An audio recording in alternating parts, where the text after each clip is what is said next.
Iz življenja vesoljne cerkve.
Rim v pričakovanju največjega svetoletnega dogodka, jubilejnega romanja mladih.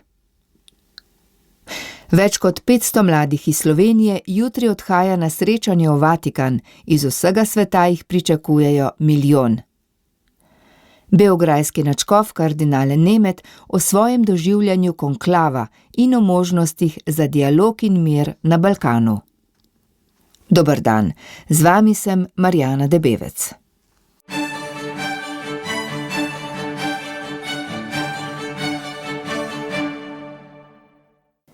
Pred nami je največji dogodek v svetem letu, jubilej mladih.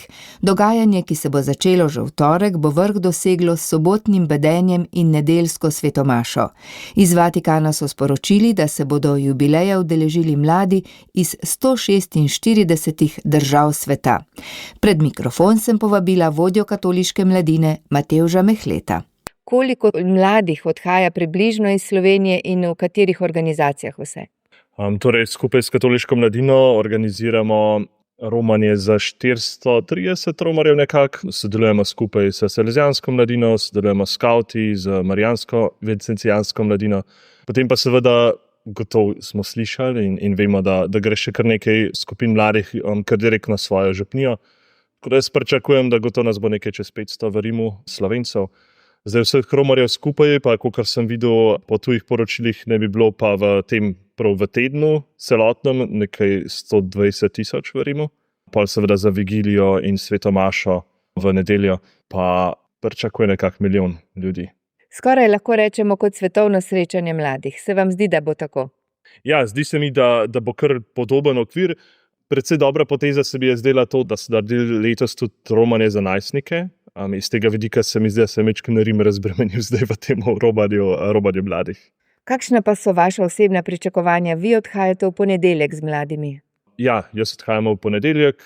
Moja osebna pričakovanja, oziroma bi temu bolj rekel upanje, je, da se mladih ta dogodek res dotakne, da jih poživi v njihovi veri.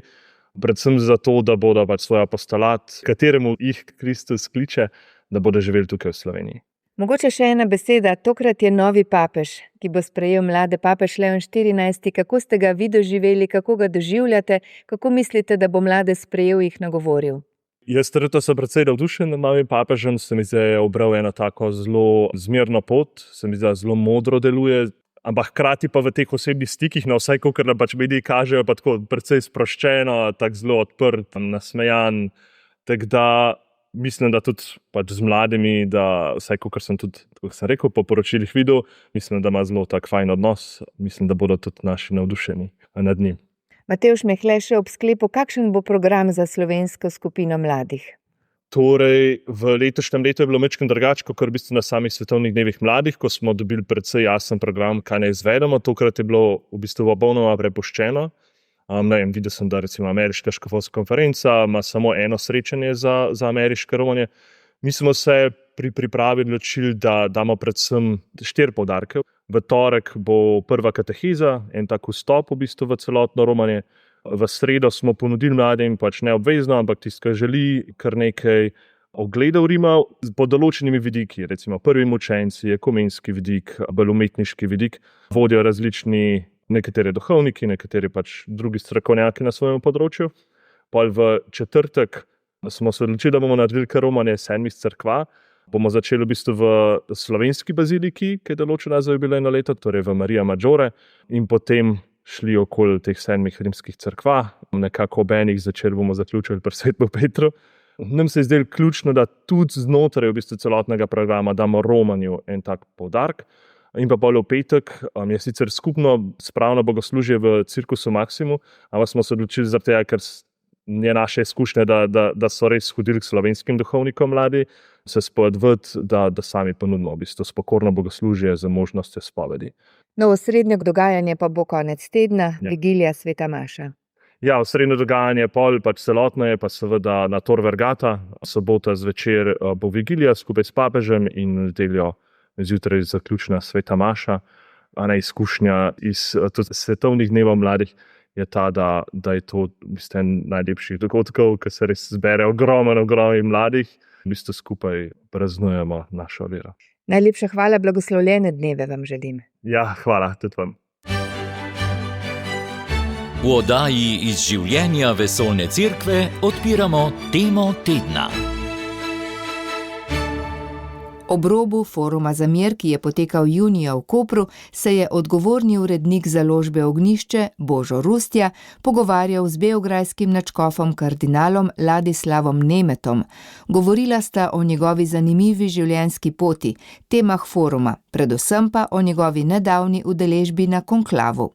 Pogovor je prevedel Božo Rustja, prevod bo bral Jernej Dragar, za tehnično izvedbo pa je poskrbel Jakob Čuk. Preden pa prisluhnemo pogovoru, povejmo nekaj o kardinalu Nemetu. Rodil se je v Odžancih v Bački. Njegova študijska pot je raznolika. Gimnazijo je obiskoval v škofijskem semenišču, nato je vstopil k redovnikom verbitom ter odšel na študij filozofije in teologije na Poljsko. Doktoriral je iz dogmatike na Papiški univerzi Gregoriana v Rimu.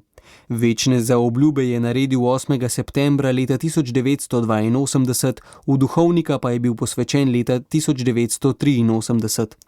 Zanimivo je, da je opravljal službo študentskega duhovnika na Filipinih. Nato je predaval na različnih teoloških fakultetah na Poljskem, v Avstriji in Zagrebu. Dejaven je bil tudi v vatikanski diplomaciji. Tako je bil sodelavec delegacije Svetega sedeža pri uradu Organizacije združenih narodov. Od leta 2004 do leta 2007 je bil provincial madžarske verbitske province, leta 2006 pa je postal tajnik madžarske škofovske konference.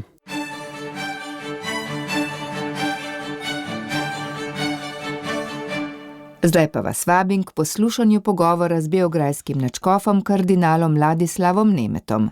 V začetku letošnjega maja ste se udeležili konklava, ko so kardinala Grko-katoliške cerkve v Avstraliji vprašali o razliki med filmom o konklavu in resničnim konklavom, je začel s pomembno razliko, da se v resničnem konklavu moli, v filmu pa ne. Prej svakog susreta, naših razgovora, imali smo molitvu. To je gotovo res in je zelo pomembna stvar. Pred vsakim srečanjem, pred vsakim pogovorom je bila molitev. Podobno ob koncu srečanja. Vsak dan smo imeli skupaj mašo. Imeli smo 9 maš za pokojnega papeža. Vsakokrat jo je vodil eden od kardinalov. Srečevali smo se že pred konklavom, saj smo bili praktično vsi že tam. Pa še ena razlika je s filmom Konklave, ki sem si ga tudi jaz ogledal. Ni bilo takih pogovorov kot v filmu, kjer so se obtoževali med seboj, pa tudi iskanja informacij tam ni bilo. Ko smo šli v konklave, smo to vse že uredili. Hvala Bogu je bilo dogajanje v konklavu delo Svetega Duha. Mogli smo mirno skupaj najti rešitev. In hitro. Da, tudi hitro. To pomeni, da smo se pripravili, da smo vedeli, kakšnega papeža naj izberemo in našli smo tako osebo. Znali smo, koga želimo da izaberemo in našli smo tu osobu. Torej lahko rečemo, da vi niste strateško-geografsko izbirali v smislu, najprej je bil papež z vzhoda, Janez Pavel, potem Nemec, nato Južnoameričan, sedaj bo iz Severne Amerike. Nekateri so spraševali, zakaj pa ni iz Afrike ali Azije, torej ni bila odločilna celina? Nije, apsolutno. Znači, to je jedna stvar. Druga stvar, puno novinara pita zašto smo Amerikanca birali. Da. Prav tako so nekateri novinari spraševali, zakaj smo izbrali Američana. V konklavu ne izbiramo Američana ali ne Američana. Ne, izbiramo profil človeka, ki po našem mišljenju najbolj ustreza nalogam, ki jih Bog pričakuje od cerkve v tem času. To ni politika, ni kariera. To je poslanstvo, je služenje v tem svetu. Jezus je prišel na svet, ker ga je poslal Oče. On je poslal svoje učence in sedaj cerkev in mi samo nadaljujemo to poslanstvo. Zato ni vprašanje, kateri potni list imaš, kateri jezik govoriš, ampak kako veruješ v Boga in kaj mislimo, da ti moreš narediti. Kako ti veruješ v Boga in šta verujemo, da ti možda napraviš. Vi ste dejali, da bi kardinale odvezali molčečnosti glede nekaterih stvari v konklavu. Zakaj? Ja sam to rekao ovako, to je bila jedna mađarska agencija i onda su to polako preveli na različite jezike. To je bilo v pogovoru za mađarsko tiskovno agencijo in izjavo so na to prevedli v druge jezike. Na koncu sem dobil članek iz Nemčije. V njem je pisalo, da kardinal Nemet predlaga, da se ukine molčečnost glede konklava. To pa ne drži. Bil sem za to, da se ukine molčečnost glede nekaterih stvari v konklavu. Zdi se mi, da je pomembno, kakšno podporo je dobil novi papež. Konklava se je udeležilo 133 kardinalov. Najmanj 98 kardinalov mora glasovati, da je papež izvoljen. Predlagal sem, da bi objavili, koliko glasov je dobil. Govorim teoretično. Če bi kandidat dobil 95 glasov, to pomeni, da je bil komaj izvoljen.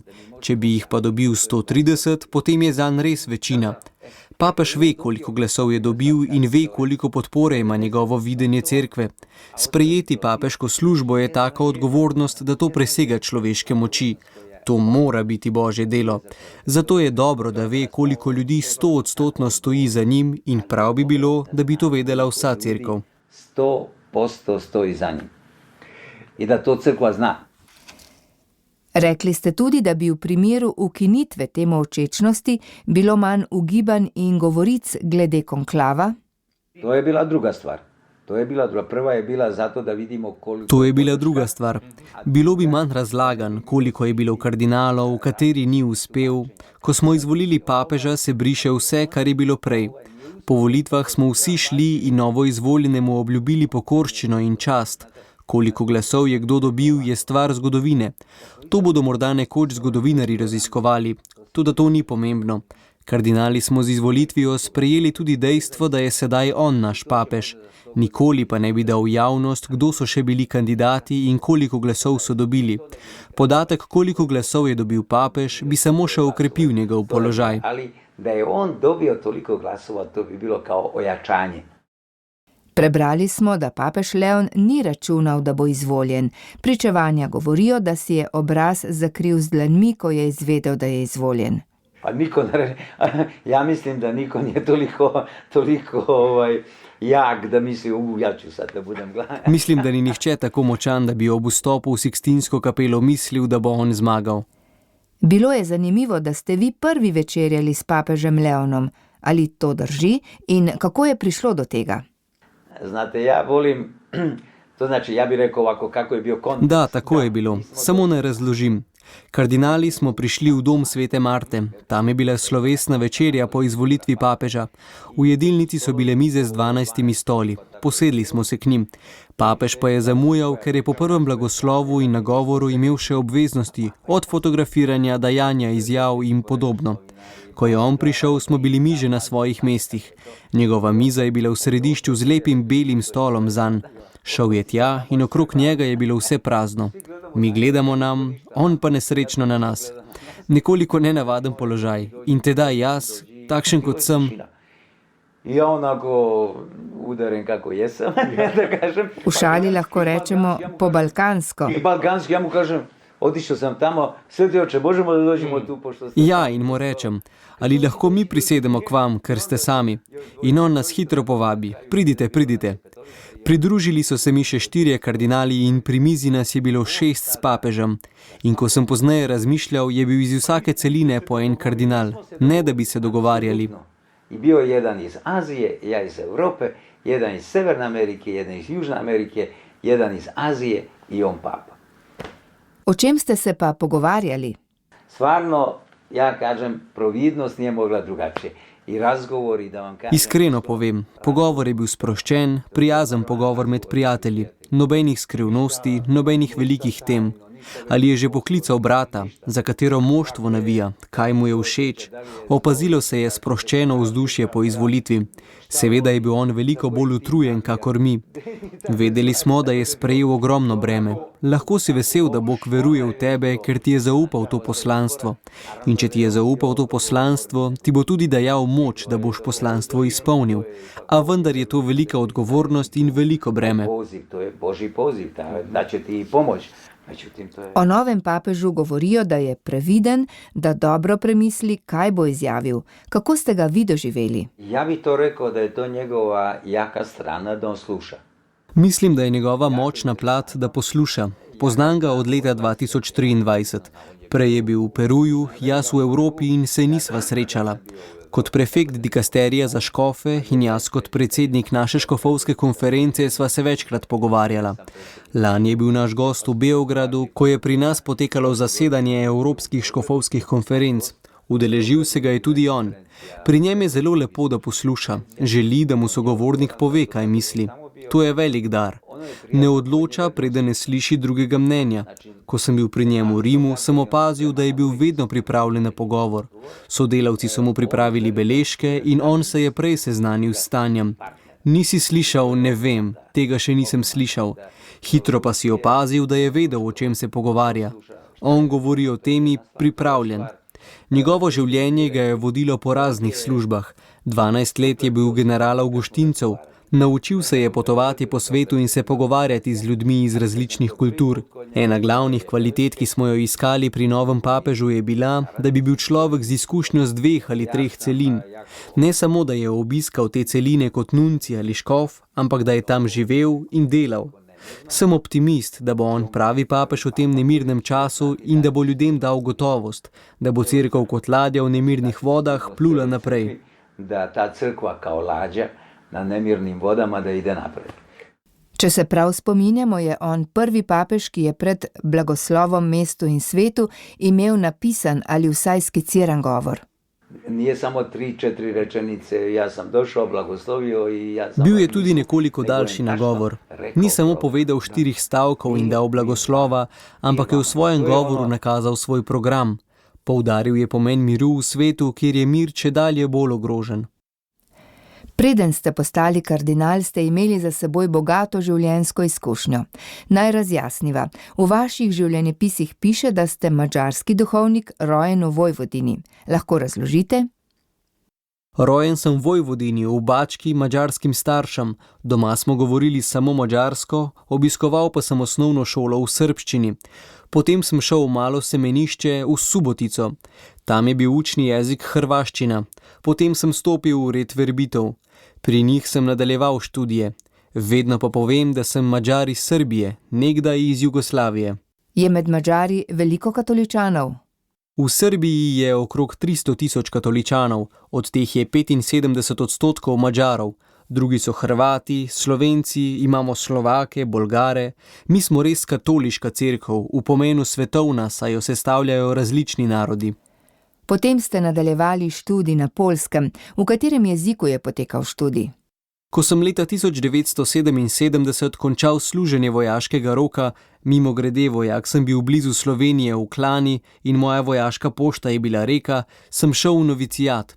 To je čas priprave na redovno življenje. Predstojniki so me poslali na Poljsko. V tistem času nas je bilo 300 študentov teologije. Takrat je imela Poljska izredno veliko poklicev. Vsi redovi, podobno tudi škofijska semenišča.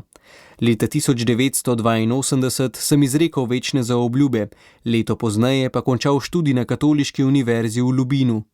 1. maja 1983 me je takratni subotiški škof posvetil duhovnika v rojstni župniji.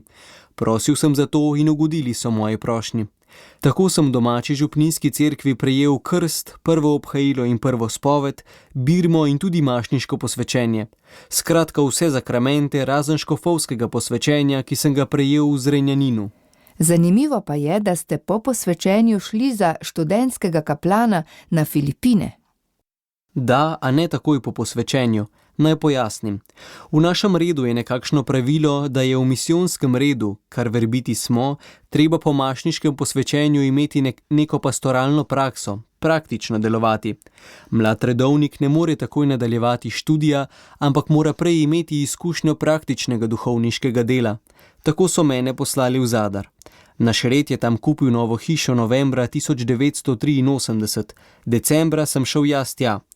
Leta 1985 me je provincial poslal na študij v Rim, po 2 letih pa sem šel na Filipine in tam ostal 3 leta. Tako se je prva leta mojega življenja pastoralna praksa mešala s študijem. Leta 1990 sem se vrnil v Rim in na Papeški univerzi Gregoriana doktoriral. Iz Rima sem šel na Dunaj, kjer sem v našem semenišču predaval teologijo v nemškem jeziku, medtem ko sem na Filipinih moral govoriti angleško. Filipini so najbolj katoliška država v Aziji. Kako ste se znašli tam, vendarle gre za drugo kulturo? Res je, kultura je drugačna. Sicer se moraš na začetku privaditi na podnebje. Vlažno in toplo? Da, vlažno in zelo toplo. Paziti moraš na zdravje. Ko sem prišel iz Evrope na Filipine, sem se obnašal kot Evropejec. Stalno je treba delati, brez prestanka. Po 3 mesecih me je začela boleti glava. Šel sem k zdravniku, saj me sicer nikoli prej ni bolela. Vprašal me je, kako živim. Nato me je še vprašal, kaj pa siesta? Odgovoril sem mu, da je nimam. Treba je pač delati, saj sem zato prišel na Filipine. On me je poučil, da je v takem podnebju siesta nujna za zdravje. In po tistem zdravnikovem nasvetu med 13. in 15. uro nisem šel ven na sonce. Pazil sem, da nisem pil vode, ki je lahko za nas nevarna, ker je okužena. Pili smo samo prekuhano ali mineralno vodo ali čaj. Po mesecu dni je glavobol izginil. Spoznal sem, da moram živeti drugače. Tako sem se naučil filipinske kulture. Filipinci so polni veselja, a delajo počasi. Nikoli ne rečejo ne. Če so mi rekli, pater, poskusil bom nekaj narediti, je to pomenilo, da ne bo naredil nič. Ni pa rekel ne, da ne bo naredil. Po filipinski izkušnji ste predavali na Dunaju in potem opravljali odgovorne službe. Bili ste provincial vašega reda in potem tajnik Madžarske škofovske konference. Leta 1994 sem prišel na Dunaj predavat. Leta 2000 smo zaprli teološki študij našega reda. Imeli smo 18 študentov in 15 profesorjev. Poleg tega so na Dunaju še druge teološke fakultete. Tako sem od leta 2000 do leta 2004 delal za Sveti sedež v stalni misiji pri Združenih narodih na Dunaju in organizaciji za varnost in sodelovanje v Evropi. Tam sem spoznal več odličnih ljudi. Med njimi tudi Damjana Berganta, sina Borisa Berganta, znanega novinarja in urednika na TV Slovenija. Sedaj je svetovalec predsednice Republike Slovenije in sem ga srečal na forumu za mir na Balkanu v Kopru. Leta 2004 so me izbrali za provincijala verbitev in sem šel na Madžarsko. Nato me je tamkajšnji kardinal poklical za tajnika Madžarske škofovske konference. To delo sem opravljal skoraj 2 leti. Takrat me je papež Benedikt imenoval za zrenjaninskega škofa in vrnil sem se v Srbijo. Pravzaprav, odšel sem iz Jugoslavije, vrnil sem se pa v Srbijo. Tudi vi ste morali menjavati jezike. Ko ste šli na Poljsko, najbrž niste znali poljščine. Nisem znal poljsko, a imel sem čas, da sem se naučil. Odšel sem v avgustu, novicijat se je začel septembra. V novicijatu so predavanja duhovne narave. O povedanem ni treba delati izpitov.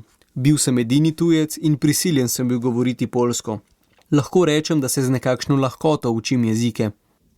Ko ste bili v Zrenjaninu, vas je papež Frančišek imenoval za nadškofa v Beogradu.